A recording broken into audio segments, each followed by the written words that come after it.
નમસ્કાર દર્શક મિત્રો, TV30ના ડિજિટલ પ્લેટફોર્મમાં આપનું સ્વાગત છે। સમગ્ર દેશભરની અંદર એક દૂષણ જોવા મળી રહ્યું છે ને એ છે દહેજ પ્રથા।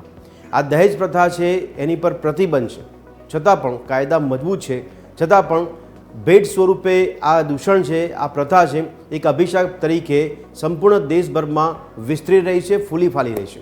આવું નોંધ કરી છે દેશની સુપ્રીમ કોર્ટે। સુપ્રીમ કોર્ટનું કહેવું છે, તેમનું અવલોકન કર્યું છે કે સમગ્ર દેશભરમાં દહેજ પ્રથા એક ગંભીર અભિશાપ છે અને દૂષણ છે। સાથે સાથે સુપ્રીમ કોર્ટે એવું નિવેદન પણ કર્યું છે કે તમામ ધર્મોમાં આ લિપ્ત જોવા મળી રહ્યું છે, એટલે કે દહેજ પ્રથા તમામ ધર્મોમાં જોવા મળે છે એવું એક તારણ સુપ્રીમ કોર્ટનું સામે આવ્યું છે।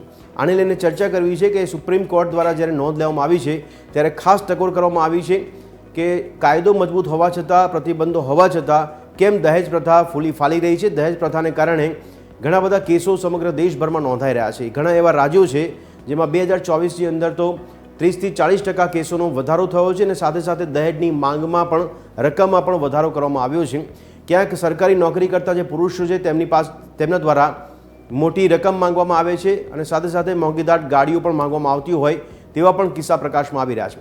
તો ચર્ચા કરીશું કે દહેજ પ્રથા એક દૂષણ બની ગયું છે, શા માટે અત્યારે પણ વર્તમાન સમયમાં શિક્ષિત સમાજમાં અને 21મી સદીમાં આ દહેજ પ્રથા કેમ દૂષણ તરીકે અભિશાપ બની રહ્યો છે અને આ અભિશાપને કે આ ગંભીર દૂષણને દૂર કરવા માટે, નાબૂદ કરવા માટે કાયદા મજબૂત બનાવવામાં આવ્યા છે, છતાં પણ આ કાયદાની અમલવારી જે કરવામાં આવે છે તેમાં કેમ નિરસતા જોવા મળે છે।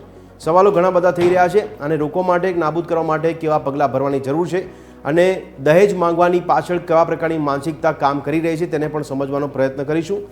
તમામ પાસાને સમજીશું। મળીએ રાત્રે 8 વાગે ચર્ચા છડે ચોકમાં।